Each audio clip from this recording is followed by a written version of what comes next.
Welcome back everybody to another episode of Direct Comparison.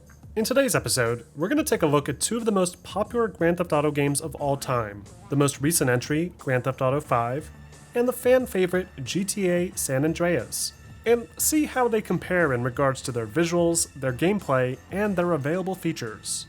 Now, when comparing these two games directly, we're obviously going to observe visual improvements across the board with everything from asset complexity, lighting design and environments, to the effects and animation quality. There's nearly a decade separating these two games after all. So, while I'll still be pointing out these changes briefly for the sake of consistency, I want to spend a bit more time covering the various gameplay differences, including how the open world functions, what features and activities are available to participate in, and whether or not GTA V, both online and offline, has managed to live up to the fan favorite classic. As always, both games are being played on the PC platform, with the settings pushed up as high as reasonably possible at a native 4K resolution, and any motion blur options will be disabled to ensure cleaner image captures. Also, if you haven't already heard, I am currently working on a big documentary that covers the entirety of the Grand Theft Auto game series in the coming weeks. So be sure to subscribe to the channel and set up your alerts for that video, among other GTA related projects in the near future. So to kick this comparison off, let's start by talking about the visual presentation. Now, as you can probably already guess, the old versions of the renderware engine used to create the worlds of the 3D era GTA games stand no real chance against Rockstar's advanced game engine, better known as simply Rage. The Rage engine introduced a ton of incredible visual aspects to the GTA series, including extreme draw distances, various post-processing effects, far more impressive lighting and shadow rendering, and along with it, the incorporation of various middleware components like Euphoria and Bullet that allow for some really impressive animation and physics effects. It looks amazing even 8 years later thanks to the increased capability of today's hardware. And of course, it greatly outpaces the visual design of San Andreas in every way. But just for fun, let's take a close look at some of these aspects, starting with the character models. The character models are probably the area where San Andreas has aged the worst over the years. It's something that I've noticed throughout all these GTA games as I've been replaying them the past couple weeks. The environments more or less hold up, and in the right light can still look pretty impressive. But then you get a close-up of the characters moving and talking, and the illusion really starts to tear itself apart. San Andreas, back when it released, was a big deal coming from its predecessor, Vice City, as the campaign offered a more cohesive story, with tons of fully scripted sequences and animated cutscenes to help add a more cinematic angle to the experience. Character animations were suddenly more expressive, and facial expressions were becoming more apparent, adding actual emotion to the scenes. Fast forward to GTA V and the evolution is plain to see.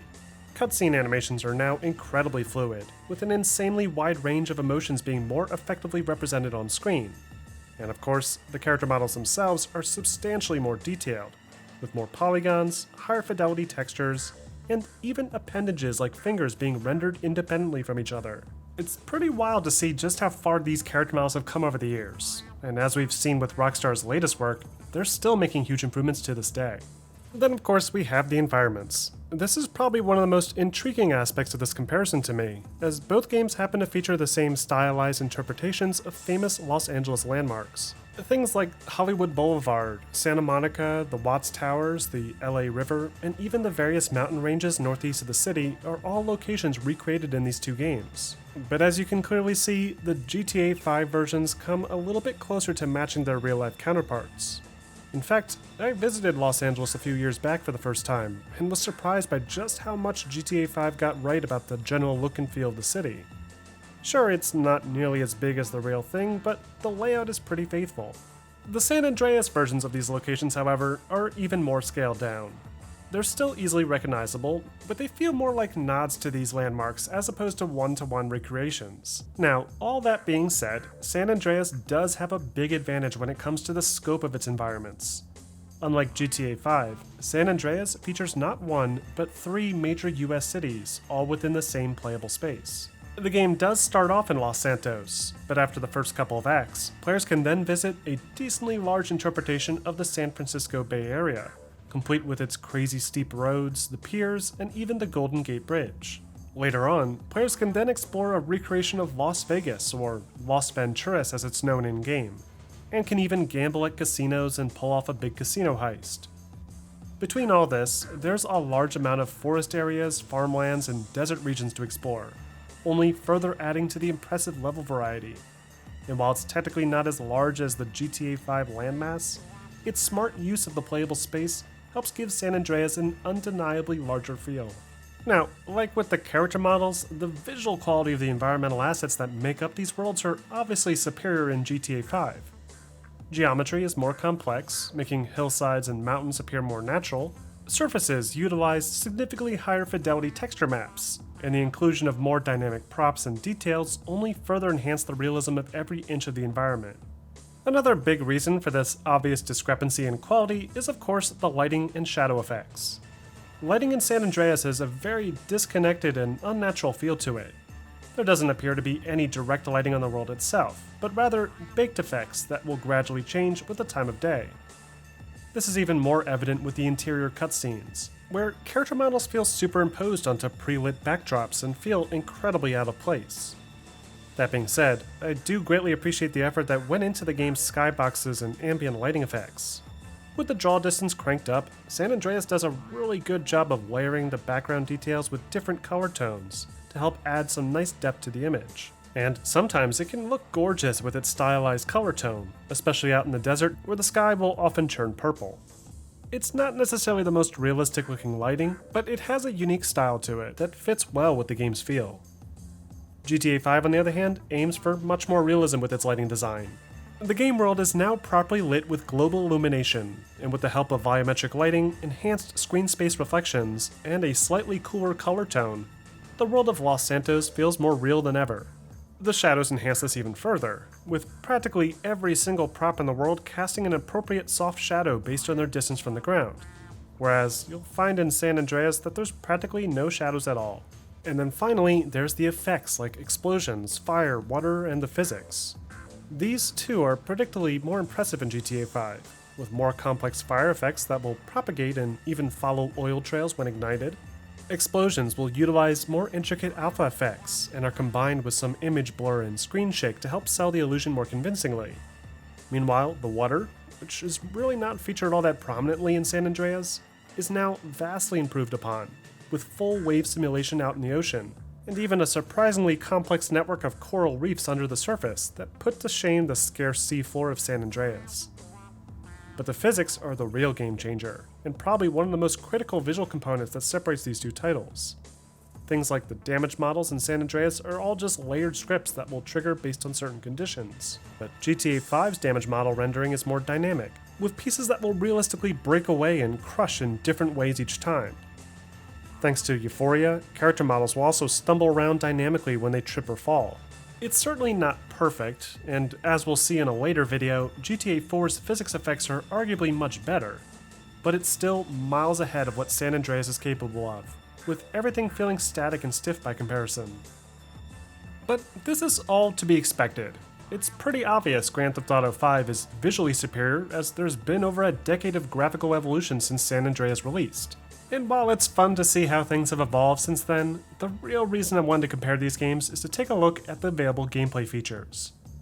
Now, when I created a poll a few weeks back, excluding GTA 5, it became clear that San Andreas was the most popular entry prior. And I think a big part of that is because San Andreas was just so insanely ambitious in what it offered back in 2004. I mentioned how there's actually 3 cities instead of just 1, which is pretty crazy on its own. But the amount of open world activities and features that Rockstar crammed into this game is mind-boggling, to the point where I found myself typing up multiple pages of notes just to keep track of it all. And because I plan on covering all this in more detail with my documentary, I just want to highlight some of the most critical changes that I discovered. So let's start off easy by covering the basics of the campaign and the mission design. GTA San Andreas follows the story of Carl Johnson as he rises through the ranks of the criminal underworld and pursues answers to a big conspiracy in Los Santos, along with its neighboring cities. To maintain the pacing of the story, San Andreas' open world is restricted early on, preventing players from traveling to Los Venturas or San Fierro by means of roadblocks and automatic wanted levels, which are later removed after reaching critical points in the narrative. GTA 5, however, is a bit more creative in its approach to its pacing. It follows the story of 3 completely different protagonists, Franklin, Michael, and Trevor, as they set up and execute major heists around Los Santos and the northern Blaine County. And while the game does restrict the availability of these characters early on, there's nothing about the map itself that's really out of bounds. The missions are also much more cinematic in GTA 5, with a ton of scripted moments making things like car chases and combat more exciting. This heavily action-oriented scripted style was technically part of San Andreas as well, but not to this extent. One small change that helps deliver this experience so effectively is the way the camera behaves in GTA 5, zooming in smoothly on key focal points without interrupting the action. Even activating these missions feels smoother, with the fade to black being replaced with a smooth scene transition once a player passes over a mission start area. Another key difference in the mission design is the freedom of choice given to the players. San Andreas is a very restricted experience. You can only complete missions one way, with the only exception being the few times where you can utilize some stealth to take out patrols. GTA 5, on the other hand, greatly emphasizes player choice, with players able to swap freely between characters at will, and even decide on specific mission parameters like the crew members and overall approach. This usually only applies to the major heist missions, but you get a sense of player choice in every facet of the game, with even seemingly meaningless interactions with NPCs having interesting outcomes depending on the decision that the player makes. But arguably one of the most popular aspects of any Grand Theft Auto experience is the quality of its unstructured sandbox gameplay, something that both games handle very differently. One of the reasons that San Andreas still remains a fan favorite to this day is that its world feels so remarkably deep and involved.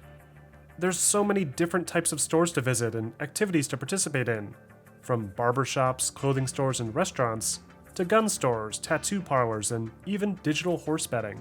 And while some of these features return, like vehicle customization and more intricate ammunition stores, other interior locations like restaurants surprisingly didn't make the cut.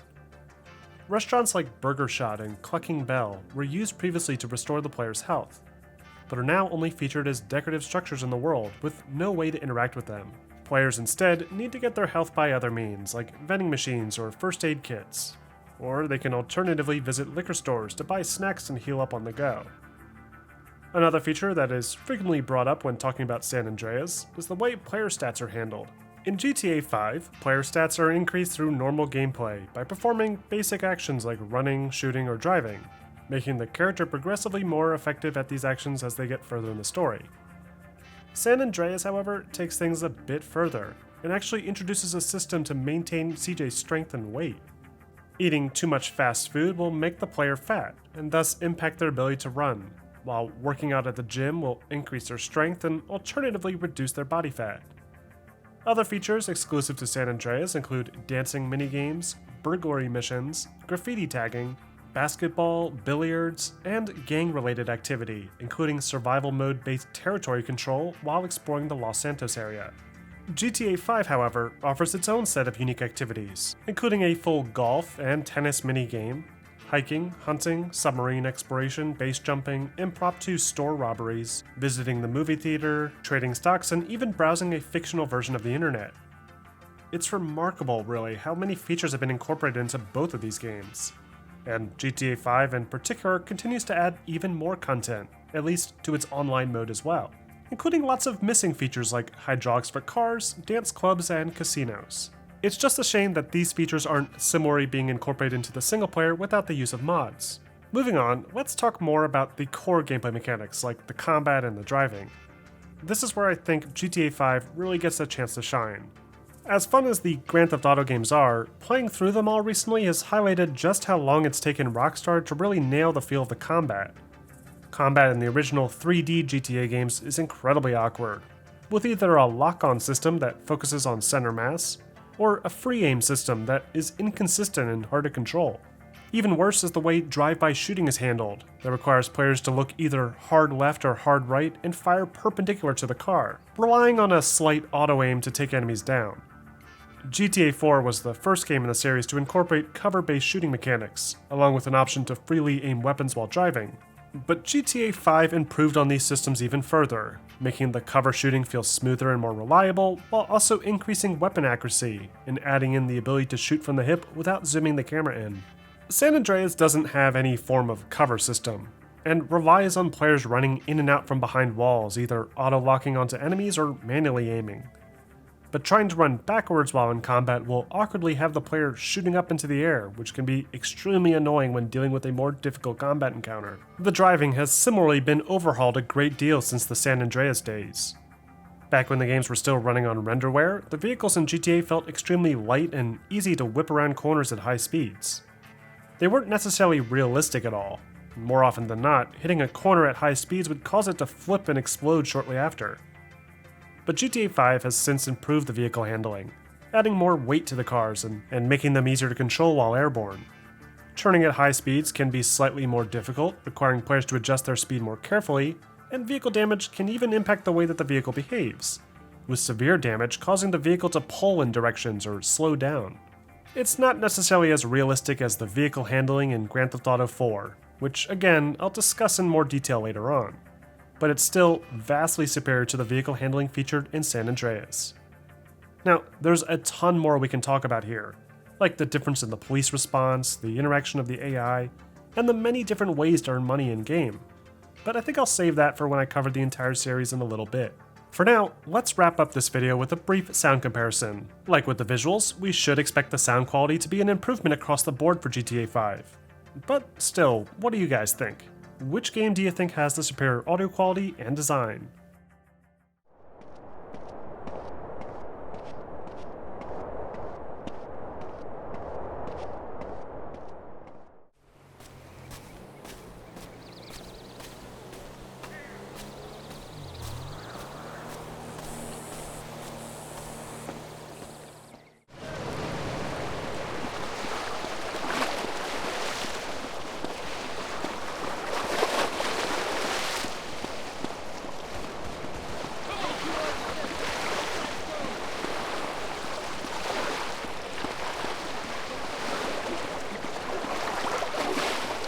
What a great buddy, friend!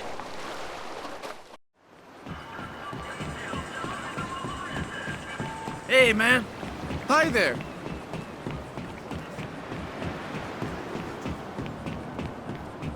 Greetings. Mom, Hey, what's going on, and his brother? little boobs.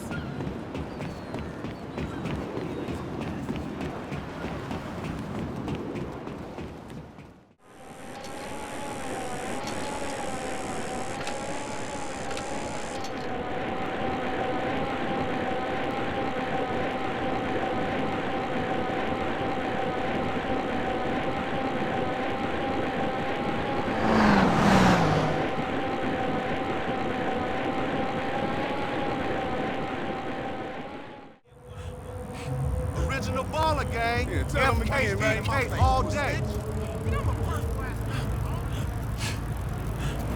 These young ballers was wildin' out.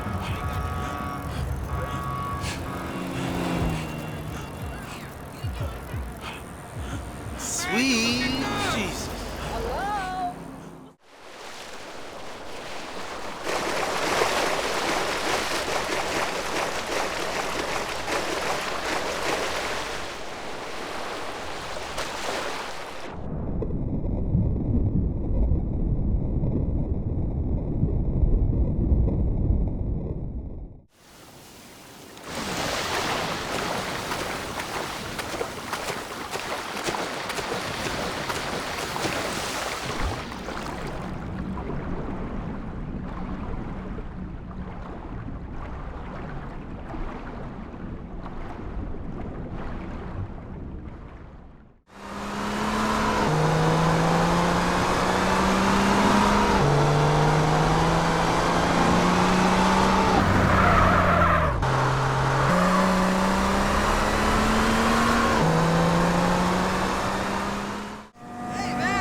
That wraps up this episode of Direct Comparison. Overall, GTA 5 is expectedly a far superior game when it comes to its visual presentation. Its character and vehicle models are more detailed, the environment is more impressive looking, and the effects still hold up remarkably well against even some of the newest games today.